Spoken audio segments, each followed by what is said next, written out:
There's a sheriff and a medical doctor who decided to experiment on incarcerated individuals and give them ivermectin without their permission and lied to them about what they were getting. Let's put up a picture of the sheriff. Let me start with him. The sheriff was aware of the experimental operation being led by a medical doctor that worked for him.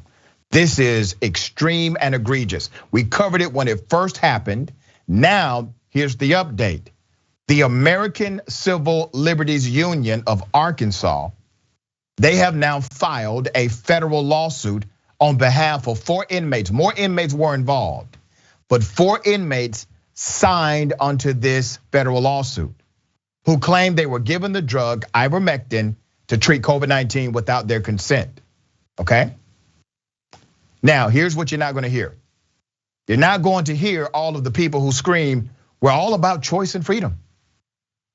You're not going to hear them say, well, this takes away their freedom, this is wrong and this is bad. You're not going to hear Trump supporters defend these individuals who were incarcerated and then lied to and experimented upon.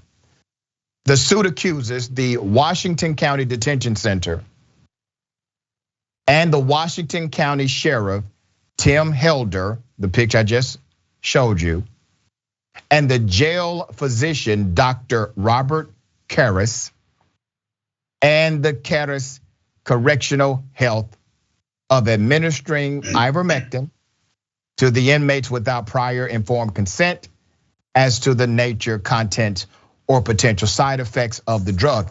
It gets even deeper than that. Let's put up a picture of the medical doctor, okay? This medical doctor has a contract with the sheriff's office. The sheriff signs off on these contracts without the need of any bureaucracy. There is no vote from a committee. There was no recommendation from a board. He signs off on these contracts directly. So more than likely they're buddy-buddy. The FDA noted that ivermectin is not approved to treat or prevent COVID-19 in humans, and that the drug is not an antiviral medication. Taking large doses of this drug is dangerous and can cause serious harm, according to the announced statement. Here's what the Surgeon General said a little while ago. Poison control center calls are climbing because what they're seeing are residents taking something called ivermectin, which is an anti-parasite drugs for horses and cows to treat coronavirus. This has even led to 1 hospitalization. Can you be clear for the American people on this drug? Well, Brianna, that is heartbreaking to hear. And let me just say very clearly that ivermectin is not a recommended treatment for COVID-19. It is not a recommended drug to prevent COVID-19. The best protection we have against COVID-19 is the vaccine. And if you get COVID-19, we actually do have treatments that work, from steroids to monoclonal antibodies and other treatments. But ivermectin is not one of them. So where's this madness coming from? You already know this madness comes from those that support Trump, those that are on the other side of the political narrative, those who would like to just be alternative, I guess, not follow the science, all right?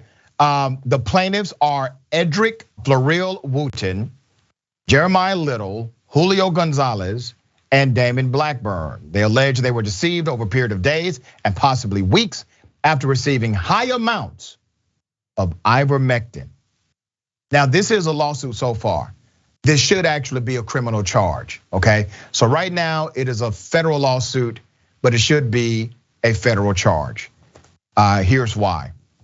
The lawsuit, which was filed on the 13th in the US District Court of Western Arkansas, states that the plaintiffs say they were given ivermectin as early as November 2020, but did not become aware of the treatment until July 2021.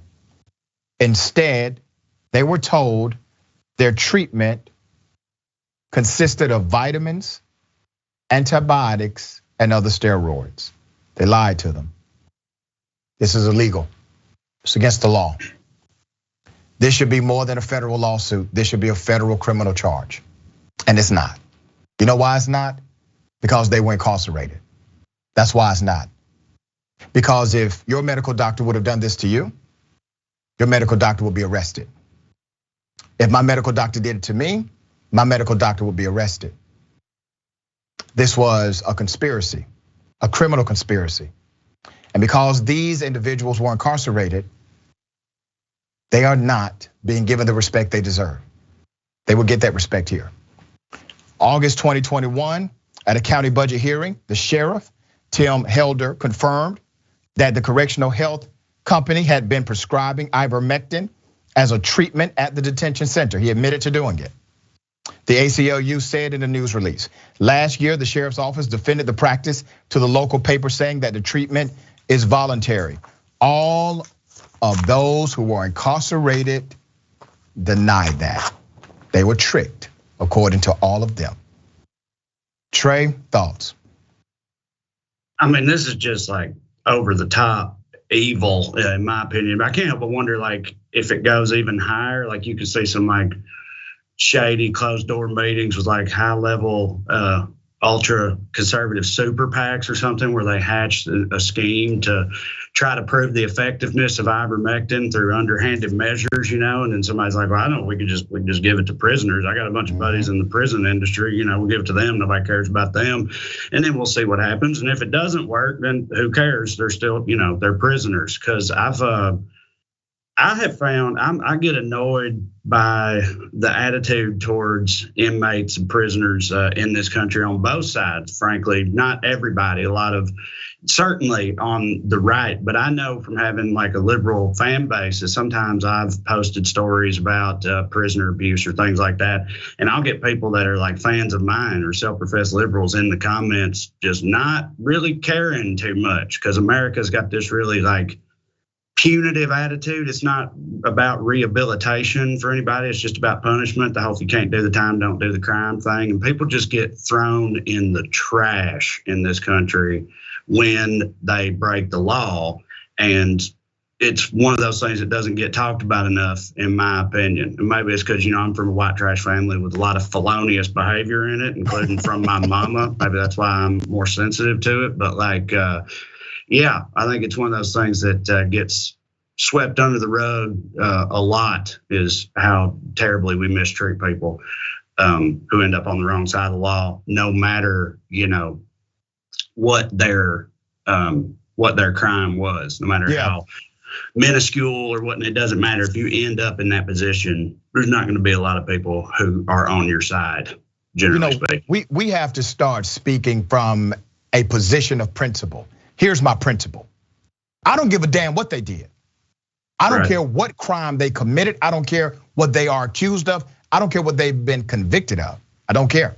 What I care about is the fact that they are human beings, and we have a system called due process, and no one should be poisoned in the United States of America in particular, but no one should be poisoned by those who are entrusted by way of our tax dollars to take care of them. No one should have to go through that. So we'll see. We're going to continue to follow the story.